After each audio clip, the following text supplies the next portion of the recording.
அது மட்டும் இல்ல, இந்த புதுச்சேரி கவர்மெண்ட்டை பத்தி நாம சொல்லியே ஆகணும்.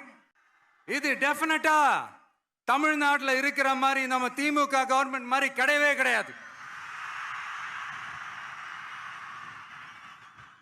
ஏன்னா வேற ஒரு அரசியல் கட்சி நடத்துற நிகழ்ச்சியாகவே இருந்தாலும் அந்த நிகழ்ச்சிக்கு தன்னெழுச்சியா வர நம்ம மக்களுக்கு பாதுகாப்பு கொடுத்து பாரபட்சமே காட்டாம இந்த கவர்மெண்ட் நடந்துகிட்டு இருக்கிறாங்க. அப்படிப்பட்ட இந்த புதுச்சேரி கவர்மெண்ட்டுக்கும் நம்ம புதுச்சேரி சிஎம் சார் அவர்களுக்கும் இந்த நேரத்தில் என்னுடைய மனப்பூர்வமான நன்றிகளை தெரிவிச்சுக்கிறேன். இத பார்த்தாவது தமிழ்நாட்டில் இருக்கிற அந்த திமுக கவர்மெண்ட் கத்துக்கிட்டா நல்லா இருக்கும். ஆனா அவங்க கத்துக்க மாட்டாங்க. பரவாயில்ல, வரப்போற எலெக்ஷன்ல 100% கத்துக்குவாங்க.